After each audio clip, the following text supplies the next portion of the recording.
কিশোরকে ঘিরে তখনই ঘুরছিল দুইটি নাম, নাইকি আর অ্যাডিডাস। কিন্তু প্রশ্নটা ছিল না কে তাকে চাইছে, বরং প্রশ্নটা ছিল সে আসলে কার সাথে চুক্তিতে এগোবে। হয়তো বুঝে গেছেন সেই কিশোর কে। লিওনেল মেসি তখনও বিশ্বকাপ জেতেননি, এমনকি বার্সেলোনার প্রথম দলে নিজেকে পুরোপুরি প্রতিষ্ঠিতও করতে পারেননি, কিংবা এমনভাবেও বলা যায় তখনও ততটা পরিচিত ছিলেন না মেসি। তবে তার ফুটবল প্রতিভার খবর কিন্তু ঠিকই পৌঁছে গেছে ফুটবল ও বাণিজ্যের বড় বড় শক্তিগুলোর কাছে। শুনুন তবে, তখন নাইকি ছিল বার্সেলোনার পরিচিত মুখ। ক্লাবের জার্সি থেকে শুরু করে খেলোয়াড়দের বুট, সবখানেই তাদের উপস্থিতি। স্বাভাবিকভাবেই মেসিও তখন নাইকির সঙ্গে যুক্ত হওয়ার পথে ছিলেন, সে ব্যাপারে আলোচনাও এগোচ্ছিল। কিন্তু ঠিক সেই সময়ই আসে মোড়, অর্থাৎ চুক্তি হয়েও যেন হলো না। মেসির পরিবার, বিশেষ করে তার বাবা জর্জ মেসি, চেয়েছিলেন দীর্ঘমেয়াদী নিশ্চয়তা। তাই নাইকির চুক্তিতে তারা এমন কিছু পরিবর্তন আনার শর্ত দেন যা ভবিষ্যতে মেসির জন্য লাভজনক হবে। তবে ঠিক সেই পর্যায়ে নাইকি এর পক্ষ থেকে আলোচনা থেমে যায়।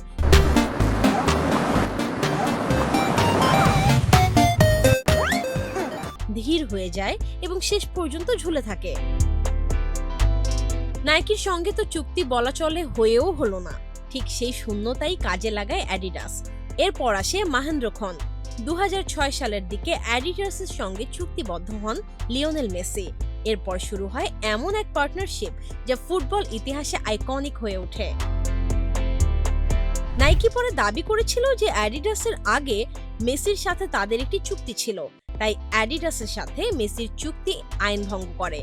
কিন্তু আইনি লড়াইয়ে তা দোপে টেকেনি। মেসির সাথে নাইকি এর মূলত প্রাথমিক আলোচনা হয়েছিল শুধু, তাই মেসি অন্য যে কোনো ব্র্যান্ডের সাথে পার্টনারশিপে যাবে এমন স্বাধীনতা ছিল এই ফুটবলারের। এভাবেই কাগজে কলমে সিদ্ধান্তটা পরিষ্কার হয়ে যায়। কিন্তু বাস্তব বিতর্কটা শুরু হয় সেখান থেকেই, কারণ আজও স্পোর্টস মার্কেটিং দুনিয়ায় একটি প্রশ্ন ফিরে ফিরে আসে, এটা কি নাইকির হারানো সুযোগ ছিল, নাকি মেসির সঠিক সময়ে নেওয়া সবচেয়ে গুরুত্বপূর্ণ সিদ্ধান্ত?